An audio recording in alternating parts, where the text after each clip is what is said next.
Good morning, good afternoon. Part 3 of Conversations with Ika. I'm having it right. It's interesting. My camera will not open, so you can't see me now, but you can see me lit before, 2 years ago. And I don't know if you were aware, people, but internet stopped. It was connected for a few seconds, maybe a minute. How last night I was in class and the teacher got disconnected and she sent another link and I was not accepted. And I asked a classmate, thanks to the marvelous technology of what and the WhatsApp application. And she said, oh, the teacher said that if she accepted another call, she would be blocked. And here's Gloria, Mega Gloria, thinking, oh, she doesn't want me to participate because she's afraid of me blocking her because I tend sometimes to ask questions. And I ask questions not to show how much I know, but in order to maybe open possibilities. Because in a class that there's a small group of people and something happens to one person, in my opinion, it happens to all of us, or another. But for this, you need to be open to see it. Yes, but anyway, I was blocked, and yeah, and she has her own reasons. Okay. And another story. And also, Ika, in this case, I don't know if I'm blocking her. This is my supposition. And remember the four agreements of Don Ruiz. One of them is do not make suppositions, do not suppose. Anyway, I did. But what's interesting is that I felt rejected, and that's a wound we all have, I think. And it's not about your teacher. It's not about your colleagues. It's not about our partners in our lives. It's not about the friend that couldn't pick up the phone. Yes. No, it's not about them. It's about us and our wounds. Yes, and here I go again and feeling rejected. I say, oh no, not again, Gloria. Come on, grow up. And I didn't grow up. I cried again. And this morning I was feeling, because then I sent a message to the teacher saying, could you please tell me what happened because I wasn't allowed in the class. That was last night at 9:30 p.m. She didn't answer until this morning. So I really had a chance to get in touch with that one again. Then I was grateful. I mean, I was always from the beginning grateful, but it was like, oh, here I go again in the roller coaster of emotions of feeling rejected again. Okay, I'll go through it.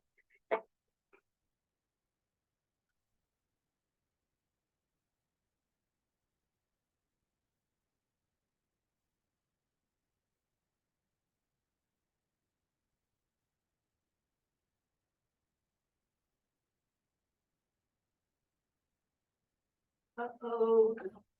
Here we go again. Something happened. Oh, it froze. Okay. And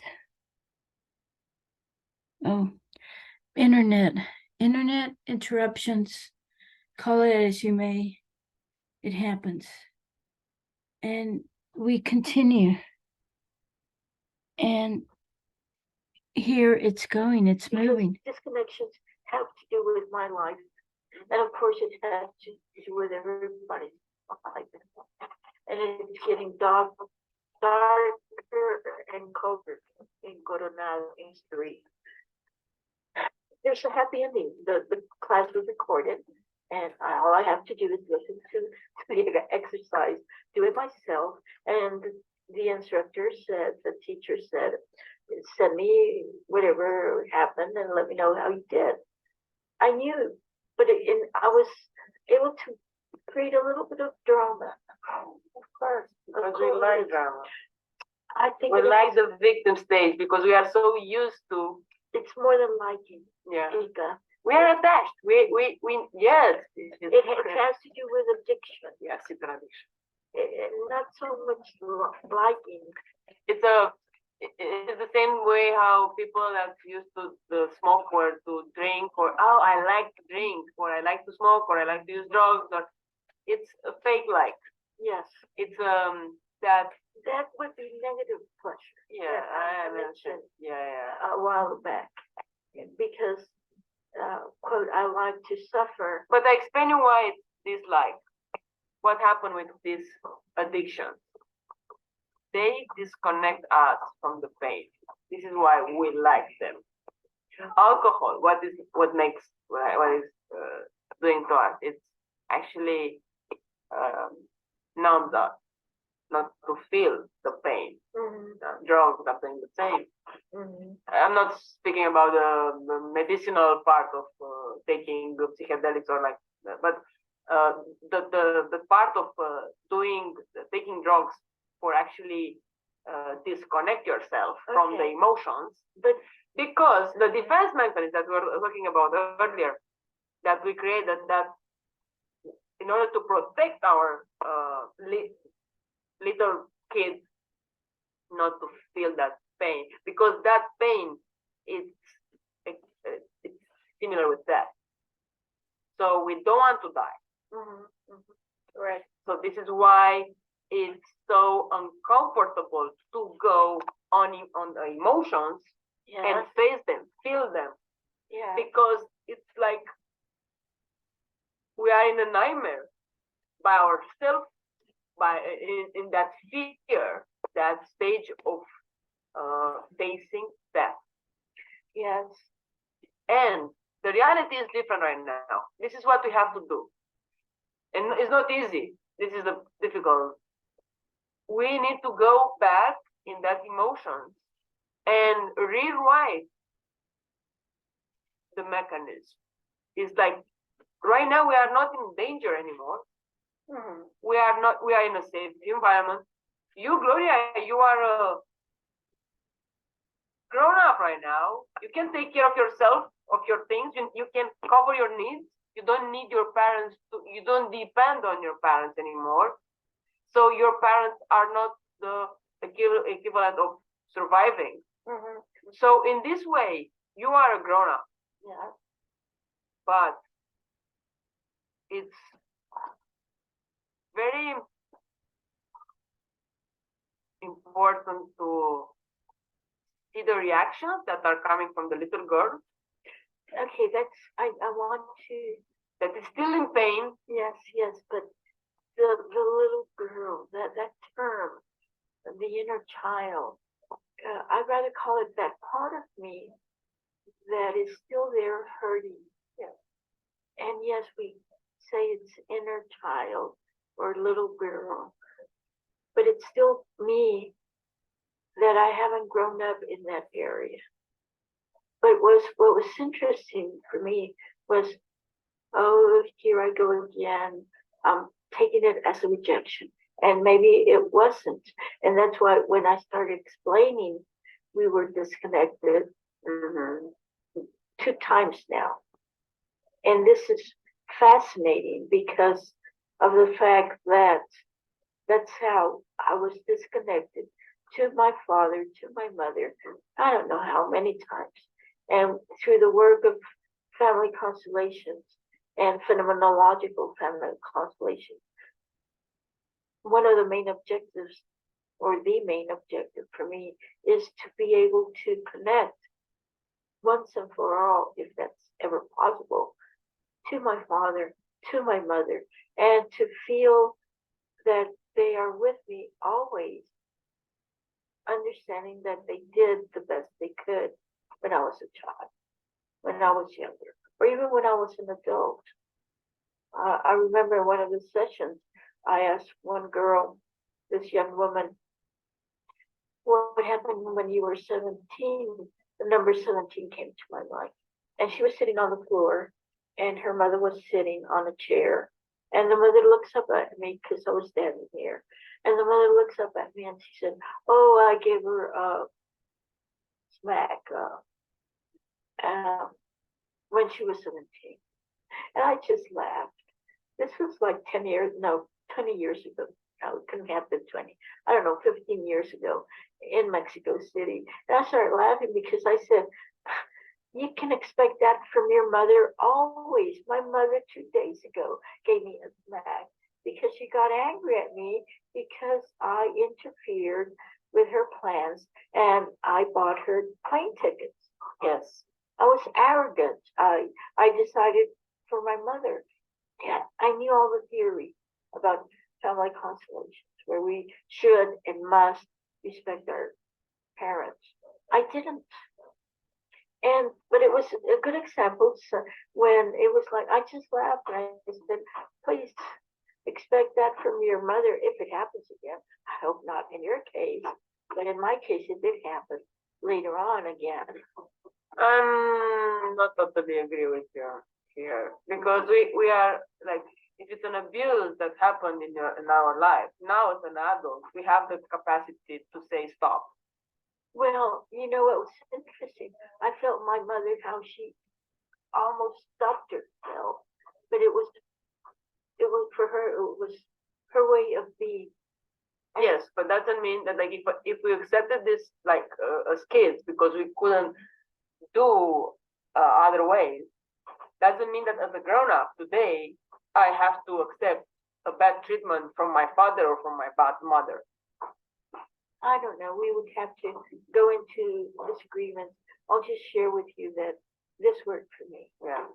And I remember lowering my face, my head, and I thought, "Mother, you are the big one, and I take from you whatever you give me because you gave me life." Immediately, she stopped. That was it. And I realized, Vika, that, and I'm glad I'm bringing this up because it's an example many times with other people in the Spanish-speaking world. I don't know why, but in this case, it's like asking a scorpion not to bite you. It's in their nature. So we have parents that's in their nature to be that way. Maybe what we want to say that we can accept them how they are. Correct. Yeah, this is what I'm agree with. Yes. Yes. To accept them and love them, because once that you said that I'm receiving, it's like you accept them. It's energetically you switch your inner emotion about your mother. Correct. So you accept her how she is. Yes, and this is why change the position, the relationship between. But doesn't mean that we can accept them how they are. It doesn't mean that if we have a violent father, for example, still that drinks and has a bad behavior, it means that we need to accept an aggressive. And you see, yeah, it's a paradox of change. When we do accept, it's like no. How do I say? Like it's very tricky. This word accept. okay, Maybe we can use it like doesn't mean that we still need to be in that environment that is not safe for us. Well, yes and no, because thank God, thank the universe, thank that superior mind that helped me come to this world through my parents, or thanks to my parents. I can share with you what I went through. And I was remembering, this was, I don't know, 5 years later. It was Christmas time. I don't know why my mother was angry. And again, she started slapping my face. And she was so fast. And I can smile. So when one smile, thinking back on traumatic events, it means that we've overcome them. We've gone beyond the pain and the resentment and all those things. And I remember thinking, oh, she's caressing me. Instead of she's hitting me, she's touching me, she's caressing me. Immediately she stopped, laughed. And I remember thinking, oh, I wish I hadn't noticed it, because she was caressing me the way she knew how to do it. So in the end, it's more important what is the story that we are telling ourselves, I think so, yes. because it's the energy that we shift. Yes, because when my mother was, she was a cursor also, and please, this is I want to be very respectful, but that's the way she was brought up. And once I realized that her way of blessing was through cursing, one time she was cursing me. She didn't like me to travel, and she was angry because I was leaving again. And now I can understand that she wanted me to stay for whatever reasons. Yeah. And once I said, oh, her way of blessing me is through cursing me, she immediately, and this was thinking only. I never verbally said it to her, okay? And immediately she stopped saying what she was saying. And she said, Gloria, have a safe trip. But it was in the moment of me switching towards the negative and seeing the positive within the negative. And I'm getting there. Last night, it was good. I was interrupted. I quote, I was kicked out of the class, quote, quote, unquote.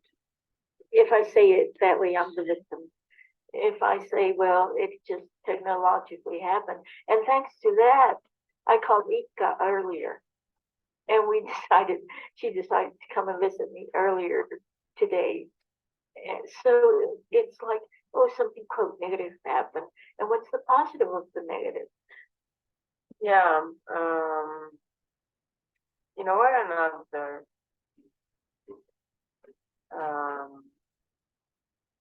the point is how we switch the reality. Correct. And if we're able to do it at that moment, it's even, it's powerful.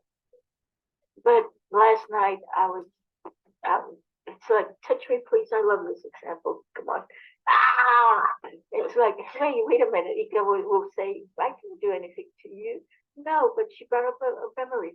And that's what happened to me last night.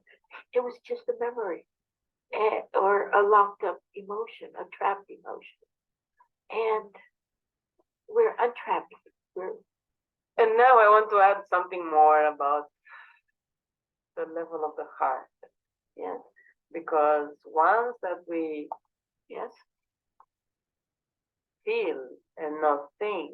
Exactly. Because it's one thing to see, oh, our mother or our father hurt us. Yes. But that is the reality on the mind level. But when we are opening our heart and can feel them, this is their way maybe to express their life, their love.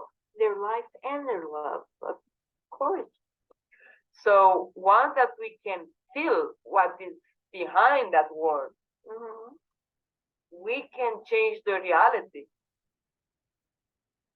We can switch on a different frequency, and this is the frequency of love, the frequency of the heart. Yes. Well, and talking about love, and maybe it's time to make start closing this Conversation. Yes, conversation, because it's not a talk, it's not an interview, it's a conversation. Yeah. It has to do with when I heard, I think it was my first teacher in family constellation, Carola Di Luce, saying, quoting Mr. Hellinger, that everything we do as human beings, everything is out of love, whether it's killing violating, raping, cursing, everything is out of love. And it's the same strength of the love when we place order in our family system, when we balance the give and take, when we have the belonging, everybody belongs in my family system, when we respect the destiny of others and ourselves, when we, and this is where the phenomenological aspect comes into, because I like to include disinterrupting the movement, the interrupted movement towards our parents and our family members. When we do that, love will grow, love will be healing, love will be light, will be bright, will be something calm, something soothing. And it's changing the frequency of the innocent, the infant love. And we change the frequency once we take our place in life. And we are the daughter, I'm the daughter of my parents, the sister of my siblings, the aunt of my nephews. In this case, there's only nephews, the great grand aunt or the aunt of the great grand aunt of my nephews, great grand nephews, and great grand niece. Then there's order in our life, and you laugh, or you smile when I'm saying these words. That It's important to find our place in our life. And this is my not only like in family. Yes, we can start with the family because this is the first environment that we came in. Like this is the first home, but then we have to be aware of our own life. Yes, but if we find our place and take our place in our family, it's a start. No, it's not. Yes, it is a start, of course, but not only a start. It's a reflection of the life, entire life. Yes. Yes. Yeah. And everything will fall into place, and everything will go smoothly and beautifully because we are in our place. And in the end, our place is inside of us. Yes, thanks to the fact that we are alive, and we are alive because a man and a woman got together and gave us birth. Yeah. My father and my mother, your father and your mother. And that's what one of my main transmissions, or a lot of them, but it's worked for me, so it can work for you. And I'm sure of that. And it's taken me to many places and many homes and many people. I've lost count of how many people I've worked with. And thank you, Gloria, for doing this work, for being in service. And we can still have this kind of conversation. So. Yes. Next time. Goodbye, folks. Good night. Bye-bye. Yes. Let's stop recording. Well, let's leave the maybe. Okay. Let me see if I can open my camera. And it hopefully will say yes. And it said yes. Oh, good. Thank you for listening to this conversation with Ika 2 years ago. Last night we talked, and she said, Gloria, my cycles are of 2 years. And it's interesting that this conversation, I had it in the computer 2 years ago, since 2 years ago. So it's never late to do things, even if it's say, I'm sorry, I'm happy. Thank you for being in my life. It's never late. Even if the person already died, it's okay. You can feel it in your heart. You can say it in your heart. Or even if you can't see that person anymore, you won't see that person. There's in one of the 12 steps of Anonymous, Alcoholic Anonymous, you are asked to ask for forgiveness to those you harmed, to those you damaged.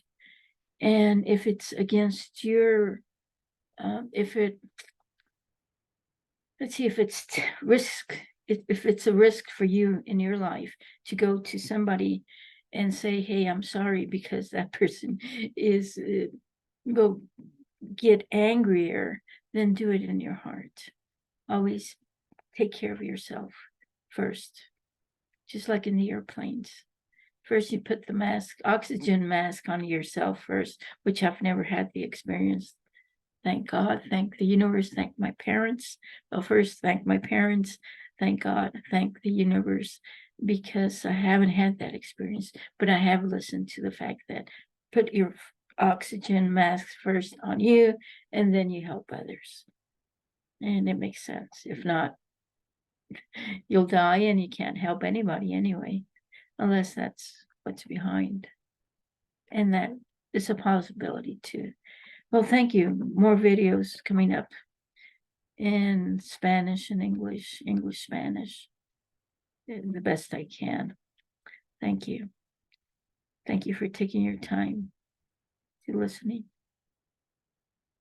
If you have any questions, leave them there on the comments and I'll eventually answer. Thank you. Okay, leave meeting for all. And thank you, Sue. Thank you very much. Thank everybody, Gloria, everything, everybody. Thank you.